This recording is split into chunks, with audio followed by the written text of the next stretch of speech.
Welcome to part 5. Today we're going to be having a look at the different strategies that we've learned so far to develop a better understanding of when to use each strategy or another. Sorted from earliest aggression to latest aggression. For your opening, we have men-at-arms archers, scouts, 1-range archers, 2-range archers, then feudal boom. In Castle Age, we know crossbowmen, knights, sieging, and booming. We haven't worked on the Imperial Age yet, as the earlier stages are much more important to get right. Imperial Age becomes a lot more civilization specific for what's good to go for, so we won't go through that yet. A few strategies that we're missing from the earlier stages of the game are Drush, aka Dark Age Rush or Militia Rush, Tower Rush, Archers into Scouts, Scouts into Archers, and Skirm Spear Forward. For longer strats, we have Fast Castle Unique Unit, Fast Castle Monks, Scouts into Light Cavalry, Archers into Crossbowmen then Cav Archers, Pike Siege, Siege Monk Push, and many more that I haven't listed. We have lots to look forward to when we get to each of these, but for now, let's talk about what we know.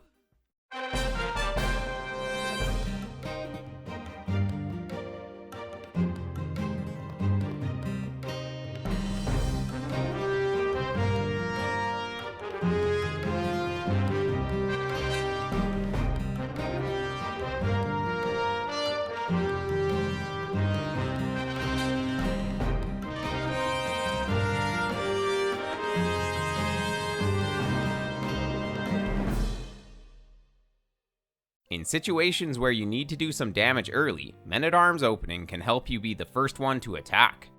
Taking initiative in these situations will let you dictate the flow of the game, forcing the opponent to be stuck defending. Now, how do you know that you need to do damage early? The most obvious thing to look at is the civilization matchup.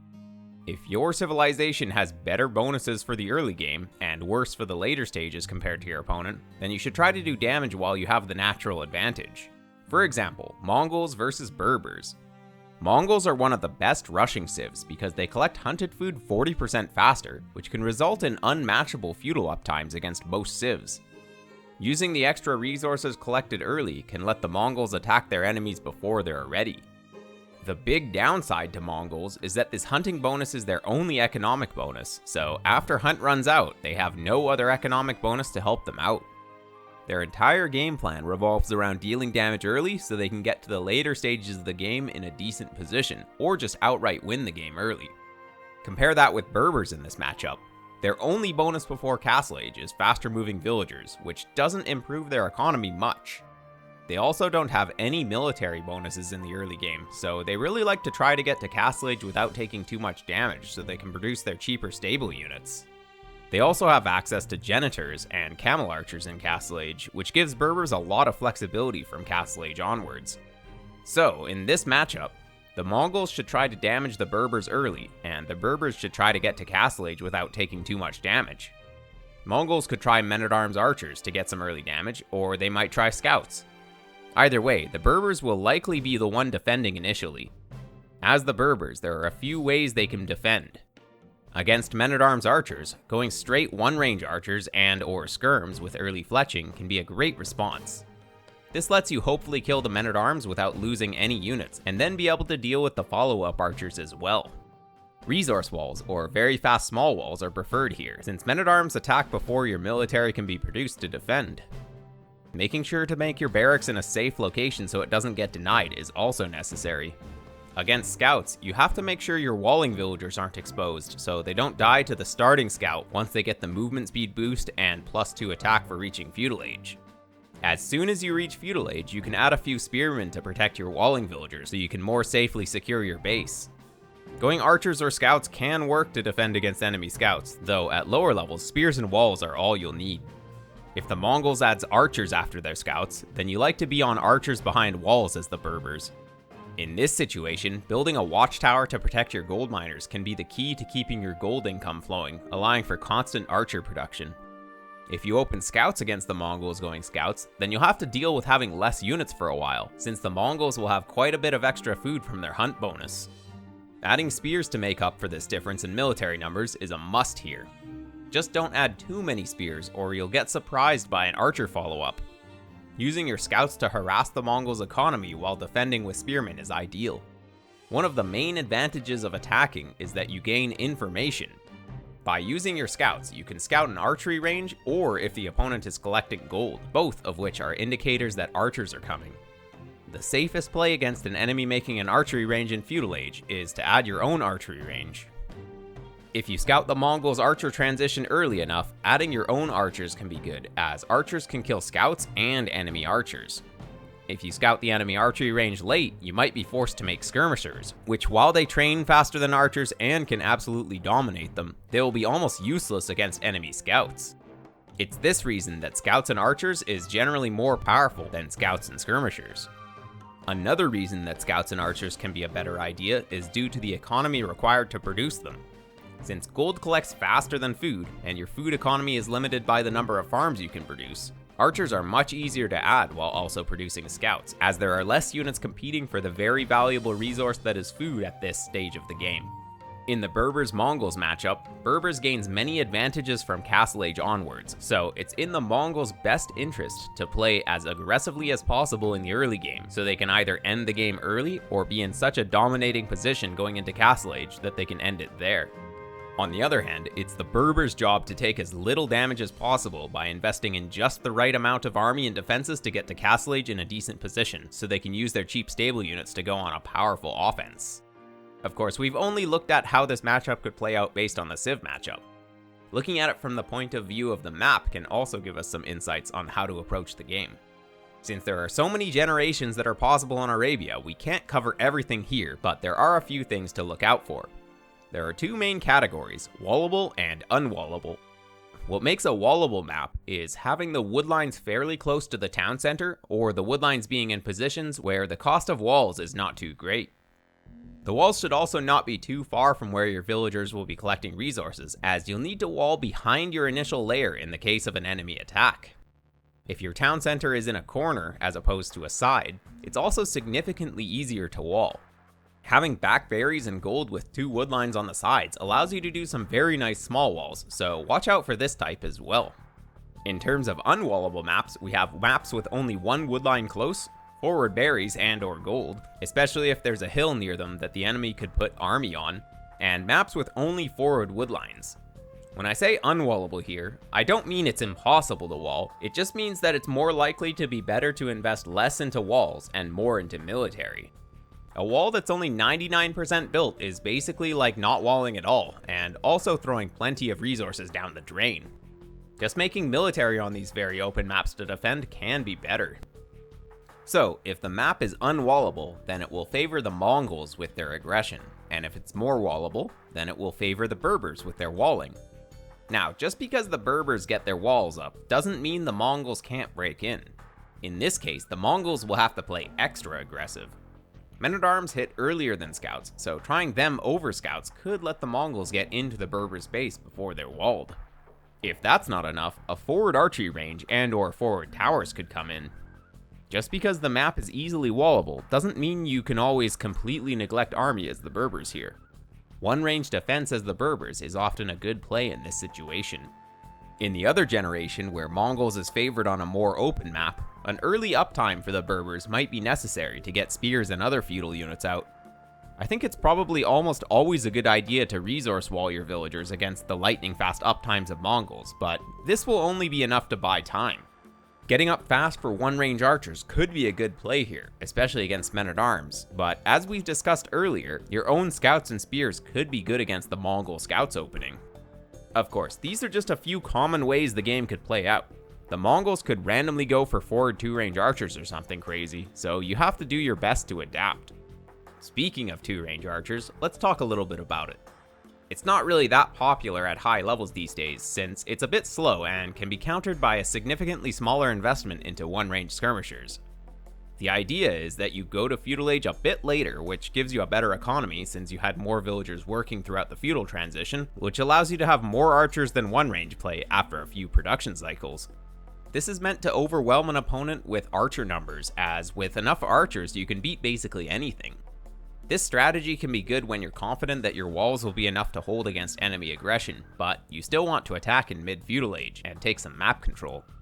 Against an opponent playing men-at-arms archers, they might have 3 archers just as you have 4 out, and then only have 4 when you have 6. If you don't take damage from the initial men-at-arms, you should be able to push back easily. Of course, the opponent could start adding skirmishers against your archers, but then you can just add your own, or make a stable and scouts. The main thing you have to be concerned about is over-investing into feudal age and getting to castle age late. If you're at something like 40 villagers, you really should have a market and be on the way up, unless you're still able to do damage to an open opponent. The last feudal strat that we worked on was actually the one from the first video, Feudal Boom with the option for skirmisher defense. This can be especially strong on lower levels where people aren't that great at feudal aggression, but can still be viable on higher level in some situations. This is great in those defensive situations where you just want to defend until castle age, but you don't want to commit to too many units in favor of developing your economy by adding farms. The idea is that you just add as many skirmishers as necessary to take as little damage as possible. This can sometimes mean just adding 4 skirms with fletching and relying on repairing and rebuilding walls, or maybe you might even skip the barracks and range entirely in favor of getting earlier farms for a much better economy. This strategy requires a lot of adaptation to what the opponent is doing, and is mainly strong on maps where you can more easily wall, while also having a worse feudal age but stronger castle age compared to the opponents.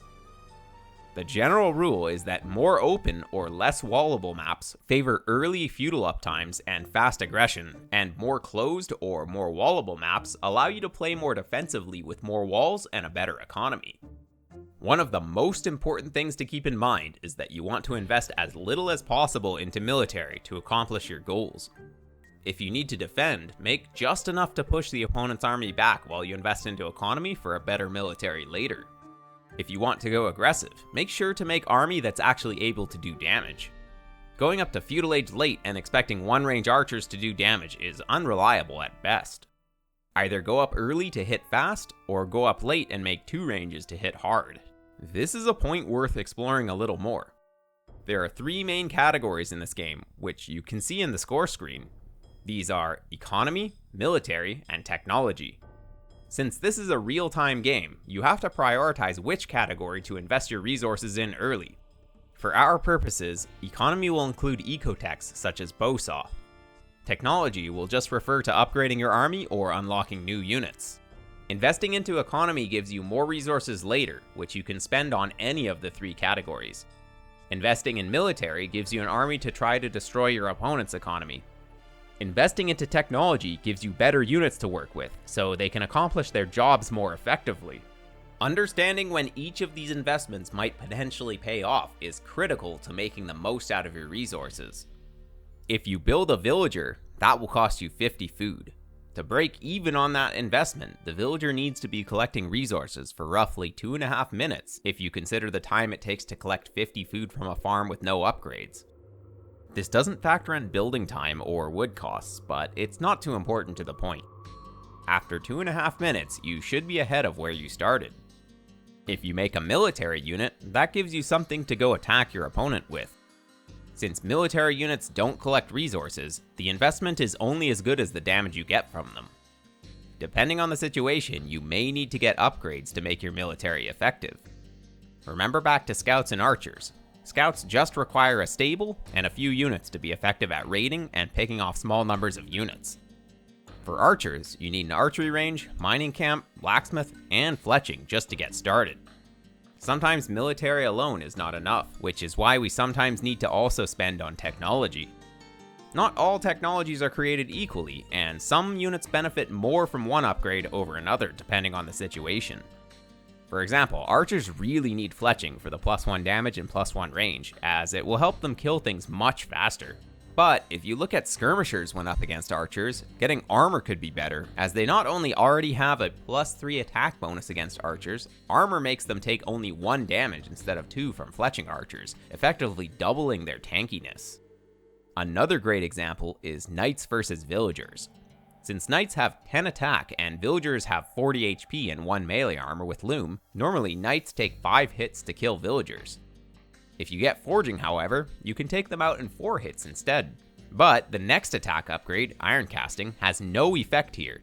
So if your goal is to raid, instead of getting iron casting, which won't do much, you could use these resources for something else, like +2 armor. Learning the intricacies of how upgrades interact with different units in different situations is part of the fun of this game.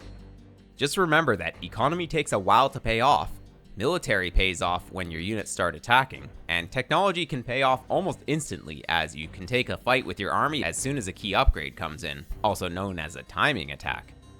For this reason, you should make military first to build up numbers, then while your army is on their way forward, get upgrades so they'll come in just before you need them. This is how you can maximize your army strength. Another thing that you should understand is the value of your targets. Sometimes you have to choose between killing villagers or military.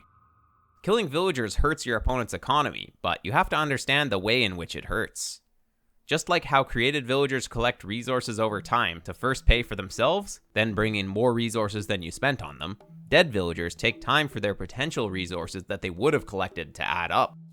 Look at it this way, each second that passes after a villager dies, a villager could have been collecting resources. Say that we lose 1 knight for 1 villager kill.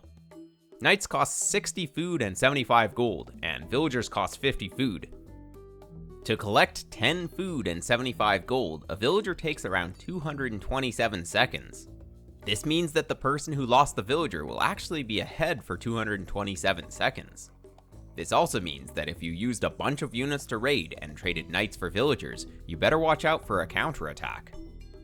The same can be said in reverse. If you took economic damage, but your opponent lost his army, make sure to go counterattack right away as they might be weak. Alright, that was a bit of a tangent, but let's get back to looking at when it might be good to do some of the castle age strategies that we've learned. To review, we'll look at crossbowmen, knights, booming, and siege pushing. Generally, you want to do crossbowmen after an archer opening, as you can mass units in feudal age and then upgrade them with crossbowman upgrade and bodkin arrow, as well as sometimes ballistics. This makes your army basically impossible to fight with feudal units, and gives you a bit of a window to do big damage against an opponent who's slow to castle age. A few common responses to crossbowmen are mangonels, elite skirmishers, and knights. Against siege or skirmishers, adding your own siege is the cheap way to stop it, and adding cavalry is the expensive way. If you want to stay on crossbowmen, consider siege. If you want to stop making crossbowmen and instead tech switch, you might be okay to add cavalry. Of course, considering your civilization is important when making this decision. If you're Ethiopians, then adding siege might be better, as you don't have bloodlines for your knights. If you're Franks, then you might want to follow your crossbowman timing with knights, as you have a good food economy, as well as free HP on your knights. If your opponent has mass knights which kill your initial crossbowman mass, you're going to need to either add a counter unit, or more ranges and more crossbowmen. Ranged units get progressively better the more you have, so producing from 4 ranges can be all you need. In terms of counter units, you have monks and pikemen. Again, the cheap option is monks, and the expensive option is pikemen. Monks are great on the defense behind walls with their 9 range, and with redemption, they easily take care of mangonels. Monks' weaknesses are that they're slow and have low HP, so they're hard to protect. They also require a lot of attention as they don't automatically convert. Keeping them on defense near a town center so they can garrison inside after a successful conversion is where they truly shine against knights. As for pikemen, getting a mass of them can completely shut down knights given you have enough of them. They lose one-on-one to knights but are significantly cheaper. Waiting until you have around 1.5 times as many pikes to knights will let you take a good fight. Also, avoid fighting uphill with pikemen as the damage multiplier significantly decreases their damage output. Pikemen can get in the minimum range of siege to take them out as well, so going for 3 barracks pikemen if you find yourself in a bad position against knights in siege can really save you. Just make sure to make some more crossbowmen so you can effectively counterattack after you clean the opponent's army, as pikemen are pretty bad on the offense. Now that we know some good support units to go with our crossbowmen, let's look at the other main power unit, the knight. After a scout opening, you'll have 1 stable and hopefully horse collar, so your early castle age economy can support knight production. Adding a 2nd stable will give you enough production for an economy of around 33 to 38 villagers. If you have more villagers, you can afford more. Another stable, a monastery, a siege workshop, or something else depending on the situation. Knights have good stats by default and can overpower most units just by massing them. Even against their counter the pikemen, knights will win one-on-one, so often just making more knights is your best answer. Like crossbowmen, knights are a power unit where if your civilization has good knights, you can usually be safe to play towards them, and then add a support unit against the opponent's counter. So what counters knights? Pikemen, monks, masked crossbowmen, cav archers, and camels are the main units you'll need to react to. Battle elephants could also be scary, but they're really just too expensive and lose too hard to monks, so you probably won't see much of them. Against pikemen, adding more knights and taking good fights is often the solution, but sometimes their numbers are just too great. Your cheap solution is siege, and your expensive solution is either elite skirmishers or crossbowmen. Against monks, adding light cav could work, especially if the opponent doesn't also have pikemen. Devotion is a nice upgrade here, as well as your own monks to convert back knights and heal your weak ones. Ranged units can also deal with monks somewhat, so if you have some skirmishers or archers left from feudal age, you can consider upgrading them to have a monk sniping crew. Siege can work against the monks if they don't have redemption, though the monks counter mangonels and scorpions after the upgrade is in. However, rams can still open up their front so the knights can flood through, since monks need to stand next to the rams to convert them. Masked crossbowmen are quite vulnerable to the splash damage of mangonels and scorpions, so adding these in against a big number of crossbowmen is good. Just adding more knights can also work depending on the situation. The real difficult part of fighting crossbowmen is their early timing. If you're up to Castle Age late against a player that's fielding crossbowmen, consider fortifying your palisade walls with houses and placing a tower on your gold. You might even need to make an instant siege workshop or do skirmishers first before you make a single knight. The other ranged unit that could give you trouble is the cavalry archer. You'll want scorpions, elite skirmisher, or camels against these. Light cavalry can also work sometimes, especially when paired with scorpions. In lower numbers, camels will work just fine, but if they get really massed, scorpions can help soften them up. Skirmishers outrange cavalry archers, and with ballistics can pick them off without too much trouble. They're also quite expensive though, so choose them only when you feel the investment is justified. Another point for scorpions is that they only take 1 damage from cav archers compared to the 2 damage taken by mangonels. This means that scorpions are usually better against cav archers compared to mangonels. The final main counter to knights is camels. They're pretty easy to deal with usually though, since pikemen are easy to add. You can also just make a few monks, though pikemen can be more reliable. Moving on, the next strategy is booming. When should we boom, and what should we watch out for? Well, what's the point of booming in the first place? It's a similar thought process to feudal boom, where the value of adding economy outweighs making military. Adding economy early means more military later, and adding military early can mean less military later. A lot of the time, it can be worth it to use your technology advantage upon reaching the Castle Age by making knights or crossbowmen before these techs are available to your opponent. After this initial high-tech attack, booming is most often the follow-up. Those initial units that you make can give you the information that you need to make an informed decision whether you should start your boom or get more units. If your opponent can't fight your army, great, you're doing damage and can either boom safely behind your light aggression or make more units and go for something like a siege push or castle drop to finish the game. If the opponent can fight your army, you might need to make more units so you don't die to the opponent's attack before you get your boom going. The type of units that your opponent is making matters a lot as well. If you're both going knights, then the one with more knights will likely win the fight. If you start booming and the opponent keeps making knights, then you'll get overrun and lose. If you start booming and then realize your opponent is going all in knight production, stop villager production to make more of your own knights, or add a counter unit which will be more cost effective here, such as monks or pikemen. Castle Age is really just a balancing act of adding economy, protecting your economy, and destroying your opponent's economy. The stronger your Castle Age economy, the earlier and stronger your Imperial Age timings can be. If you boom without enough army, however, your opponent can take map control, which can be especially bad if they get a castle on a central hill where you have 2 forward golds, for example.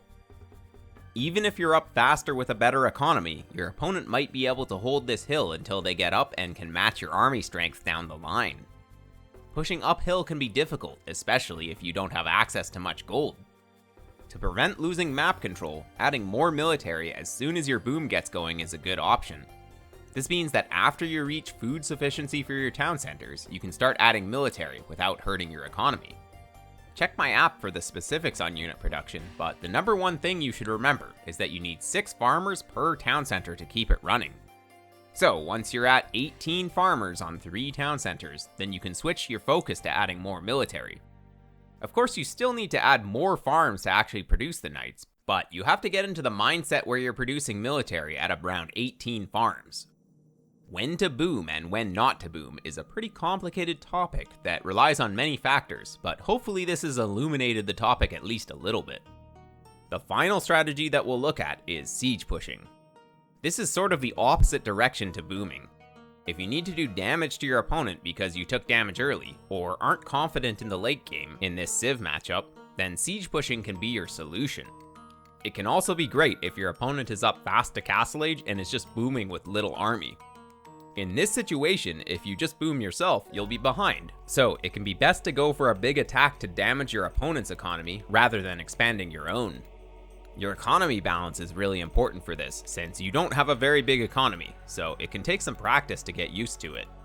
Once you get map control by making military, send a villager forward to make the siege workshop near your opponent's base. Since siege is so slow and vulnerable, it's better to reduce the distance that they have to travel to attack. A popular type of siege push is the smush, aka siege monk push. This is where you also make a forward monastery so you have mangonels, monks, and knights or crossbowmen. There isn't really a simple answer to this push other than a defensive castle, so it can be hard to stop, especially if the opponent is just booming.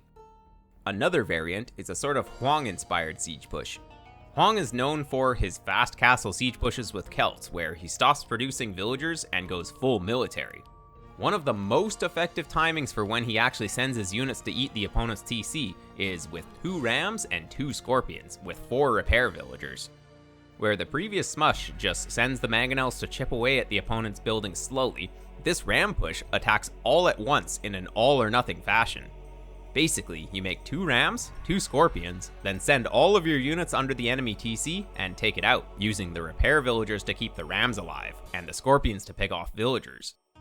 I don't recommend stopping villager production like Huang does, and you can add a 3rd ram if you feel it's necessary as well, but this strat can be super effective when using these unit control concepts. The last variant I'll go through here will help a lot against an opponent going mass knights. This is the pike ram push. Pikemen don't really threaten buildings and villagers, but when paired with rams, they can become hard to stop for the knights player. Since pikemen are pretty cheap, you need to make sure to have at least 3 barracks, lots of wood income, and constant house production to keep up with your flood of units. As with all of these siege pushes, make sure that your base is secure so you don't die to a counterattack. Just resource walls can be enough to buy time. Against knights, adding a monastery and monks forward can also be good if you can afford it. Once you have like 3+ rams, you might be able to take the opponent's town center and take a comeback victory. Alright, this video's gone on long enough. It's time to say bye for now, and I hope to see you in the next one.